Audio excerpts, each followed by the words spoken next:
Bismillahirrahmanirrahim. Assalamualaikum warahmatullahi wabarakatuh. Hari ini kita akan mempelajari tentang cloud computing. Apa sih sebenarnya cloud computing itu?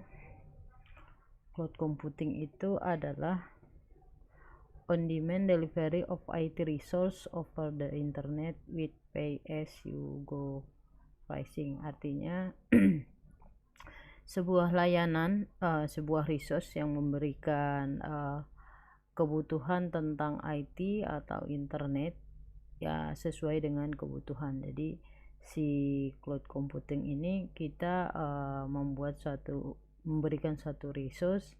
Jadi kebutuhan kita apa, maka dia akan memberikan layanan sesuai dengan yang kita inginkan.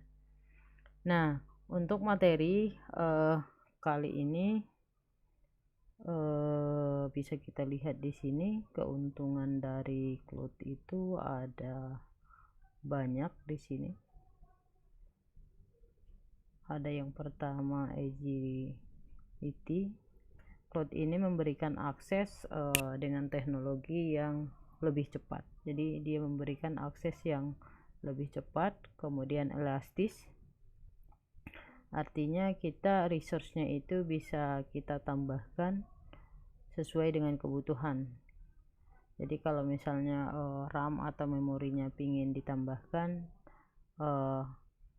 kita bisa tambahkan sesuai dengan durasi waktu yang begitu cepat, nggak sampai 5 menit atau 10 menit. Cost saving artinya di sini dia keuntungan yang berikutnya itu dia memberikan cost yang lebih rendah. The cloud capital expense, contohnya data center dan sebagainya, dia variabelnya itu dibayarkan sesuai dengan konsumen, sesuai dengan kebutuhan si konsumen. Jadi ada save. Kemudian yang berikutnya deploy global dalam beberapa menit. Jadi kita bisa deploy satu server itu dalam hitungan menit. Tipe-tipe cloud itu mungkin ini nanti kita bahas yang berikutnya. Ada IaaS, ada PaaS, ada SaaS ya. Oke, kita akan coba simulasikan bagaimana sih menggunakan atau mengakses si cloud ini. Di sini kebetulan saya udah buat tutorialnya. Apa sih itu AWS? AWS itu sebuah platform cloud yang paling komprehensif digunakan secara luas di dunia. Jadi AWS ini sebuah service yang memberikan layanan cloud. Menawarkan lebih dari 175 layanan unggulan yang lengkap dari pusat data secara global. Jutaan pelanggan tersebut beberapa startup dengan pertumbuhan tercepat, perusahaan terbesar menggunakan AWS untuk memangkas biaya menjadi lebih sigap dan inovasi lebih cepat. Jadi AWS ini sebuah platform yang memberikan layanan bahwa dia memberikan layanan sesuai dengan kebutuhan yang kita inginkan.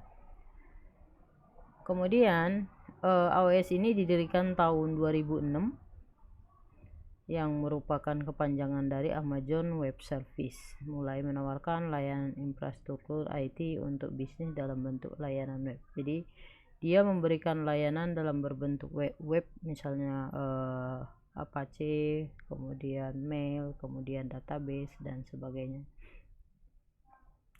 Kini umumnya dikenal sebagai komputasi cloud. Nah, jadi disebut dengan komputasi cloud. Salah satu manfaatnya adalah kesempatan untuk mengganti modal uang muka untuk biaya infrastruktur modal awal. Jadi dia tidak ada uang di muka, jadi nggak ada cost di depan. Kemudian variabelnya itu lebih rendah, tidak perlu lagi merencanakan atau membeli server serta infrastruktur IT. Jadi kita nggak usah beli yang lebih besar gitu, server-server yang lebih besar, kemudian makan tempat dan sebagainya. Kita taruhnya itu di cloud semuanya. Sebaliknya mereka dapat langsung menjalankan ratusan ribuan server, jadi kita bisa menjalankan beberapa server dalam hitungan menit di cloud. Saat ini Amazon Web Service menyediakan platform infrastruktur yang sangat andal, dapat ditingkatkan dengan biaya rendah di cloud, mendukung ratusan ribuan bisnis. Jadi startup itu kayak Bukalapak, Tokopedia dan sebagainya, dia menggunakan salah satu AWS, jadi sistemnya itu menggunakan cloud. Oke, kita langsung aja kita coba login. AWS Educate. awseducate.com. Di sini fitur-fiturnya ada home, ada student, ada edukator, kemudian ada employee, ada dan sebagainya. Ini tampilan depannya, tampilan depan si Amazon. Kemudian di sini saya akan coba login dengan yang udah punya akun. Silakan login menggunakan sign AWS Educate. Oke, di sini saya udah daftarin. Kita coba sign.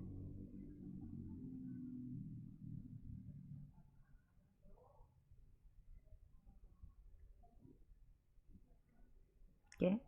Hi, welcome back to Educate. Nah, di sini ada pop-up nama kita. Kemudian sebagai edukator dia ada fitur classroom, cloud, request credit. Di sini bisa juga.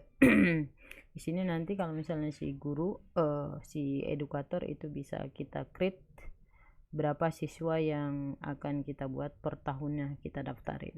Kebetulan saya mengajar 4 kelas, kemudian dengan jumlah siswa maksimal itu 36. Nah, ini yang aktif. Oke.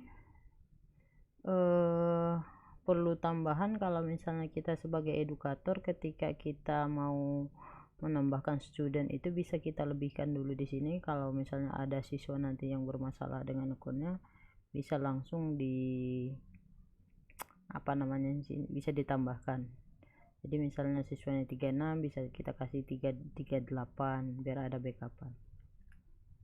Oke, langkah selanjutnya di classroom di sini ada kredit. Ini request AWS Educate Classroom. Ini nanti kita bisa create di maksimal berapa kelas, kalau nggak salah itu 5 kelas. Kemudian ada professional resource, kemudian ada AWS account. Oke, untuk AWS Educate Started di sini kita dikasih kredit itu awalnya itu 150 kalau nggak salah. Oke, di sini $150, kemudian 27 September 2021 awalnya.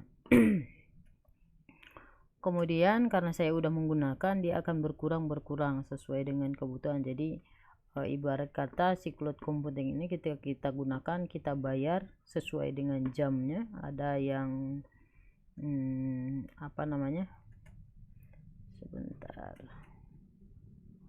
ada sesuai dengan jam yang kita gunakan. Di sini saya akan coba kasih keterangan.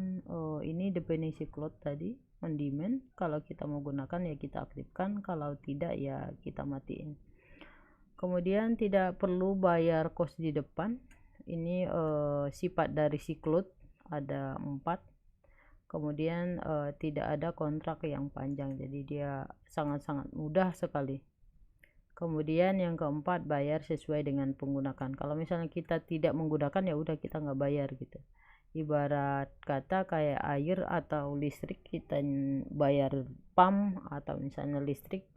Kalau listrik kita pemakaiannya berapa, kemudian kalau air itu berapa. Kalau kita tidak menggunakan ya kita tidak bayar, cuma abdomen aja. Kemudian di AWS Educate Started account ini kita create.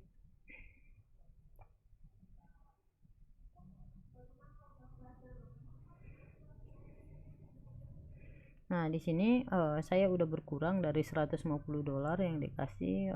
Di sini ada waktu full akses, di sini aktif. Kemudian tadi karena saya udah memakai beberapa server uji coba, nah di sini kredit kita akan berkurang. Kemudian perlu diketahui bahwa untuk mengakses AWS service kita harus membuat satu server atau mengcreate di konsol seperti keterangan di sebelah ini. Please use AWS Educate responsibility. Jadi kita disuruh untuk bertanggung jawab dalam menggunakan server tersebut. Di sini kita menyarankan dimatikan instannya jika tidak digunakan supaya kita bisa nge-save kredit ini. Ini kemarin saya tidak matikan jadi dia berjalan. Nah, don't forget to log out. Jadi jangan lupa kita logout. Jadi ini ada warning di sini. Kita bisa menggunakannya itu 2 jam 59 detik. Oke. Kemudian kita masuk ke AWS Console. Di AWS Console ini dia akan memberikan beberapa service.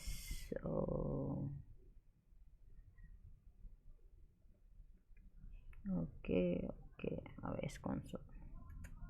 AWS Management Console ini dia mendirikan beberapa service. Jadi layanan service di AWS itu cukup lumayan banyak di sini.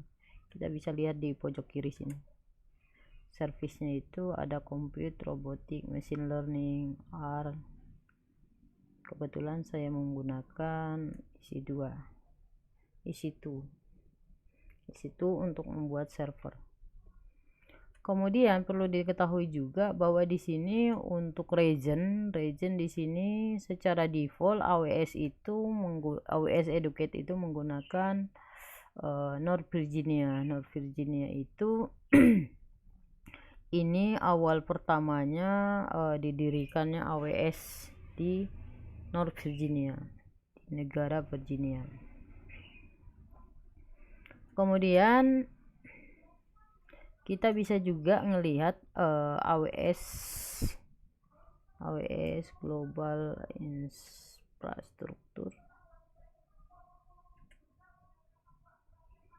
AWS Global Infrastructure ini kita bisa ngelihat di sini bahwa region yang udah ada regionnya itu AWS itu udah 24 negara.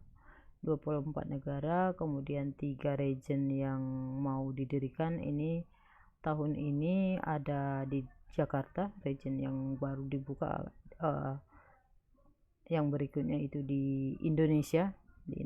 Kemudian ada 77 available zone. Jadi ada 77 available zone. Kemudian kita bisa cek di sini AWS Global Infrastructure Map-nya. Ini si AWS ini berkembang cukup lumayan di tahun 2006. Kita bisa lihat di sini ini Indonesia, ini Jakarta coming soon. Jadi available zone-nya itu akan ada nanti di Jakarta, servernya, klasternya itu ada di Jakarta. Kemudian di Indonesia itu yang lebih dekat ke Singapura sama ke Australia. Australia itu launch-nya itu 2012, kemudian available zone-nya itu ada 3. Kemudian di Singapura itu tahun 2010. Jadi duluan Singapura baru Sydney. Kemudian di sini tadi ada 24 negara. Ini kita lihat 24. Jadi kita bisa ngitung di sini totalnya itu ada 24. Dimana sih awal pertamanya ini di AWS ini di North Virginia. Di sini dia. North Virginia di tahun 2006. 2006 itu dia available zone-nya itu terdiri dari 6. Jadi di sini yang paling banyak karena di sini region yang pertama didirikan. Makanya ketika kita melihat di sini AWS-nya itu North Virginia. Jadi untuk educate, kenapa sih kita nggak menggunakan Asia yang lebih dekat ke Singapura? Secara default untuk educate dia menggunakan North Virginia. Tapi kalau misalnya kita nanti mau create server yang baru, bisa yang bukan educate, bisa lebih dekat ke Singapura. Untuk mengetahuinya itu bisa kita lihat cloudping.info.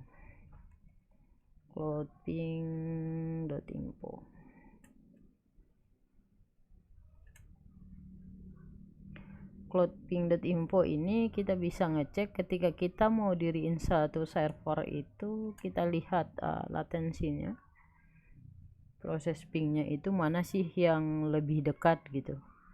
Kalau misalnya kita mau diriin satu server itu, kemana letak kita, posisi kita itu di mana yang lebih dekat. Nah, di sini kita bisa melihat bahwa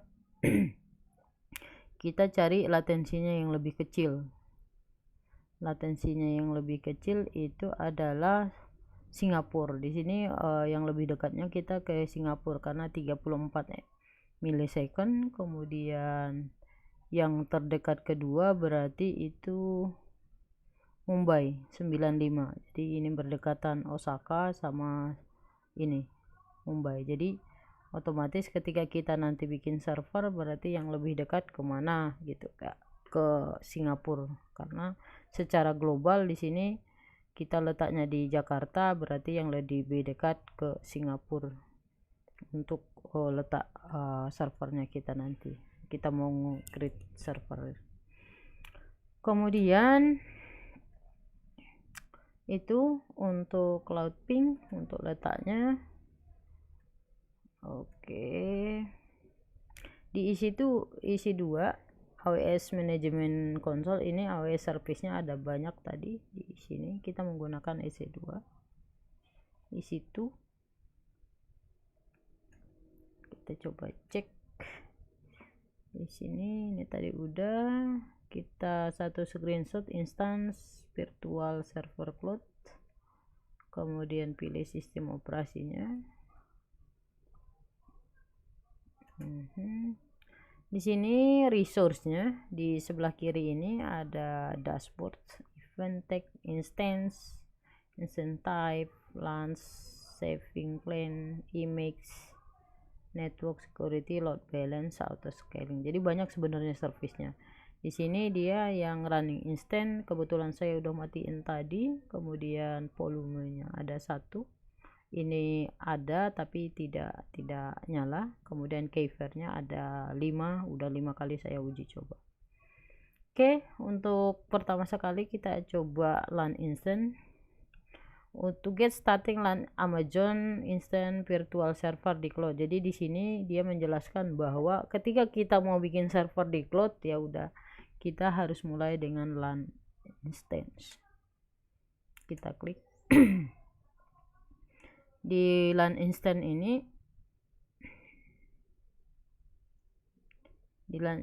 ini ada 7 step yang harus kita penuhi. Yang pertama, tentukan dulu Amazon Machine Image. Jadi image-nya ini di sini dia memberikan template yang udah disediakan oleh si AWS-nya. Operating system, kemudian aplikasi server, kemudian aplikasi lainnya. Di sini kita bisa pilih sesuai dengan kebutuhan kita. Tapi untuk yang AWS Educate itu biasanya yang community dan pre-tier. Misalnya di sini kita bisa cek Amazon Linux itu untuk Red Hat, SUSE, Ubuntu Server dan sebagainya. Di sini kita bisa cek sistem operasi mana yang akan kita pilih.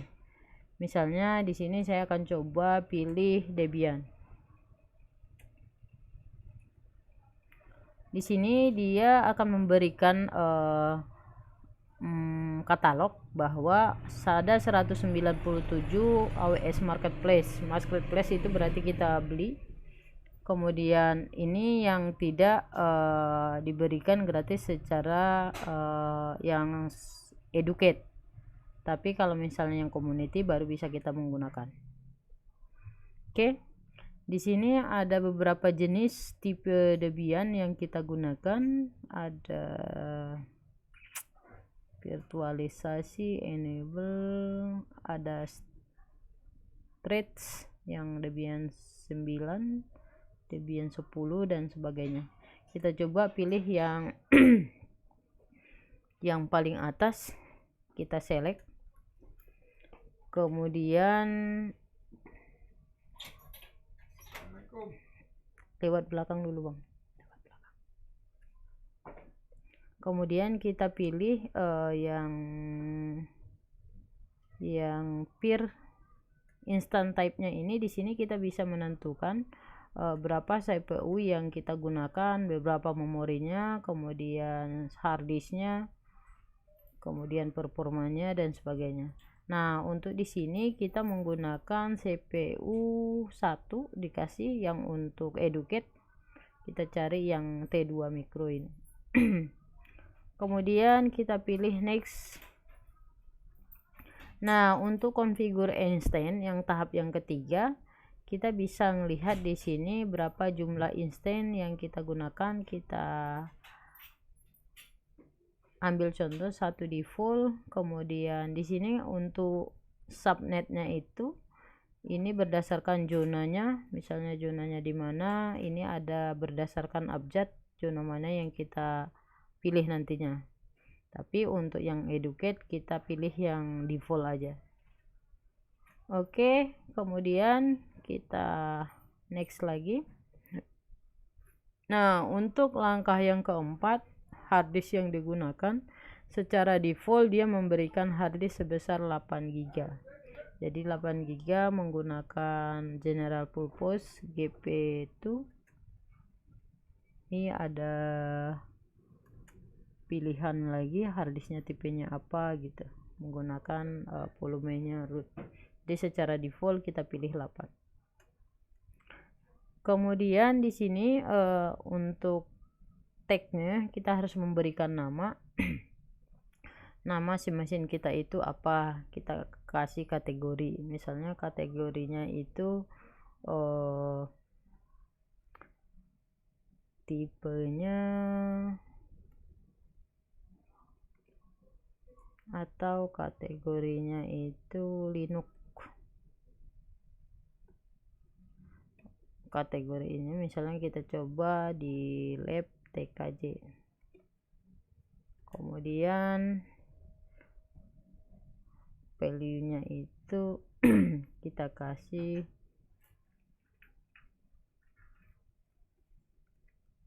Debian server.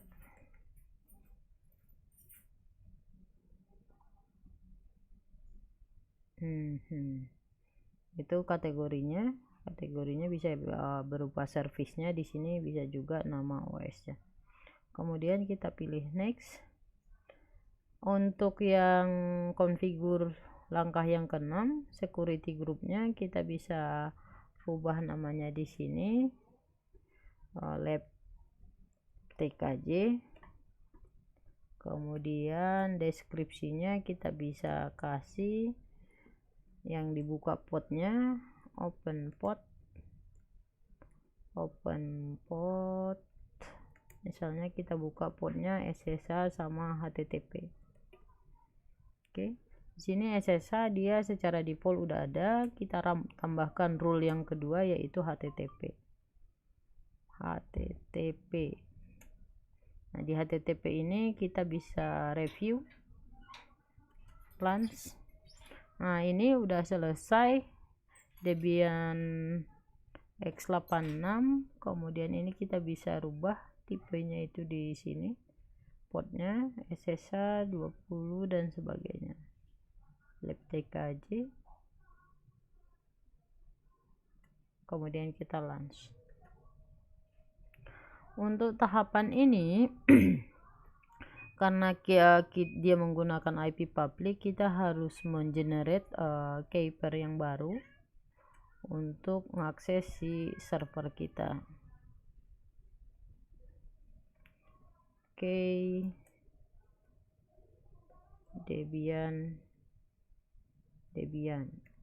kita akan buat Debian Lab.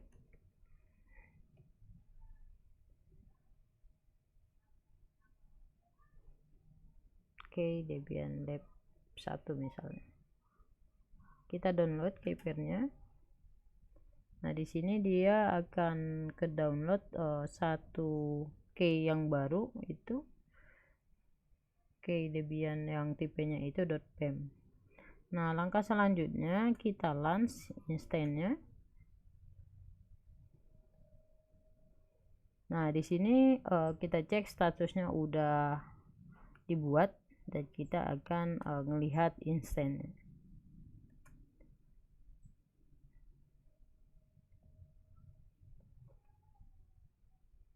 Kita tungguin beberapa saat. Nah, di sini instan yang baru kita lihat di sini ada inisialisasi, artinya dia mau mempersiapkan servernya. Kemudian kita bisa create nama servernya di sini, server Debian Lab.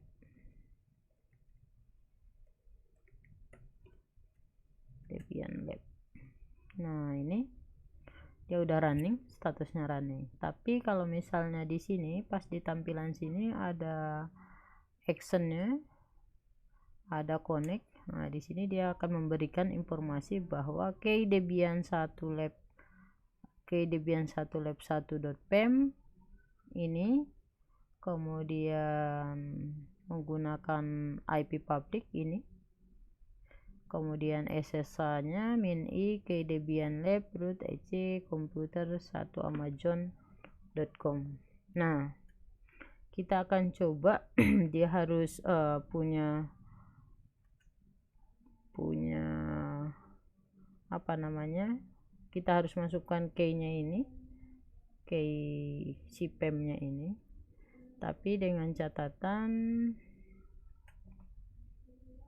ini kita cancel dulu. Kita klik kanan, kita pilih yang run puttigen. Nah, di sini kita akan load yang tadi, kita load yang tadi di download. Kita coba tadi namanya Debian Lab 1 di download, kemudian kita lihat pem-nya yang ada pem ya gini, Debian Lab 1 pem. Kemudian kita open, kemudian kita oke. Habis itu kita save untuk private key-nya. Yes. Nah, kita save sesuai dengan yang di sini tadi ini Debian 1 pem, cuma tipe filenya kita ganti menjadi ppk, ini .ppk. Kemudian kita save, kemudian kita close. Oke. Selanjutnya kita akan kopikan IP publicnya yang ini. Sebentar, IP publicnya ini kita bisa lihat IP publicnya udah ada labtk gpu inbound eth0 Debian Lab pairnya. Nah, kita bisa melihat di sini dia udah dapat IP public. Kita copy, kemudian kita remote by putih, kita paste ke sini. Tapi di sini kita SSH-nya menggunakan autentikasi yang tadi kita download. Nah, yang ini, yang ppk-nya putih private key. Kemudian kita coba session, kemudian yang ini kita kasih Debian Lab. Kita save ya. Ini IP-nya sekian 54174 ini. Kemudian kita open. Nah, di sini kita pilih yes. karena udah bisa diakses. Nah, untuk username-nya kita cari EC2 Debian username.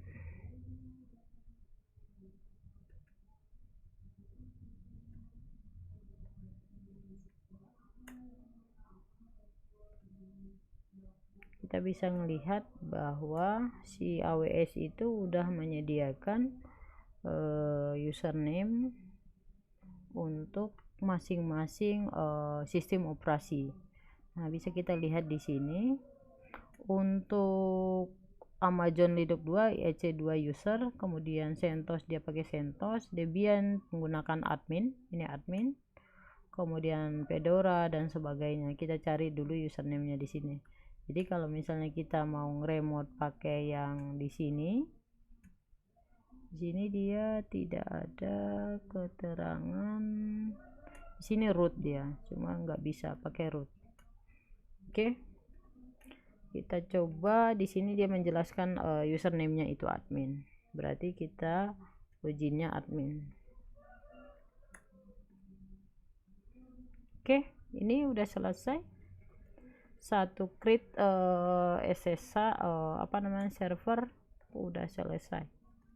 Oke, ini cara mengaksesnya. Ini masih menggunakan IP private, IP public, IP otomatis. Nanti di minggu berikutnya kita menggunakan static IP. Oke, untuk tutorialnya itu bisa kita lihat di sini. Saya udah buat tutorialnya, instannya, storage-nya, security group-nya. Kita bisa lihat di sini tahapannya. Di sini udah saya jelasin tentang download Keyver, statusnya running, kemudian IP publiknya di copy, putih keygen, kemudian kita load, kita masukkan PEM-nya yang tipe yang dari IP public tadi itu kita generate menjadi PPK. Oke, kemudian kita cari username sama passwordnya, kita masukkan, kasih nama Debian.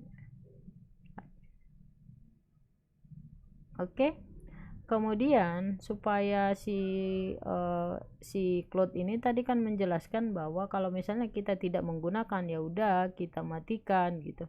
Supaya apa? Supaya nge-save kredit yang diberikan sama AWS yang $150. Jadi kita akan coba matikan karena kita udah berhasil nge-remote-nya dari sisi klien sini. Tapi mungkin besok ada cara membuat IP statiknya. Jadi statusnya running, kita klik di sini instannya, kemudian kita pilih stop. Oke, dia langsung disconnect di sini. Oke, ini statusnya stop. Nah, ibarat kata server itu udah kita nyalakan tadi, udah kita aktifkan tadi. Bagaimana sih? Otomatis kan artinya kita udah beli si server itu. Tapi bagaimana sih supaya kita bisa menghemat kredit yang udah diberikan? Jadi kita coba untuk kalau ini kita stop, kreditnya itu tetap berjalan karena kan dia masih ada servernya.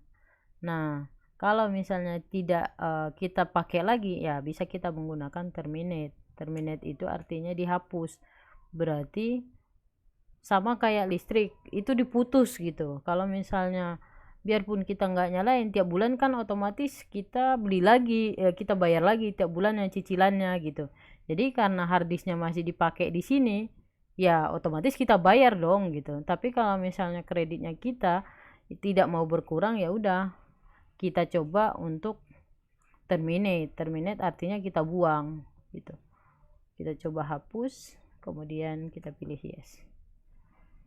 Nah, di sini statusnya kita tungguin nanti sampai terminate.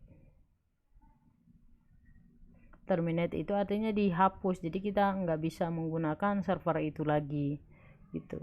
Supaya apa? Supaya menghemat cost yang uji coba yang diberikan oleh AWS sebesar $150 untuk edukator, kemudian untuk siswa itu sekitar $50 kalau nggak salah. Oke. Nah ini statusnya udah terminate, mungkin udah. Itu kita coba cek di terminate status stop. Oke, terima kasih. Demikian tutorial kita pada hari ini untuk materi tentang pengenalan AWS. Jangan lupa like dan subscribe. Terima kasih. Assalamualaikum warahmatullahi wabarakatuh.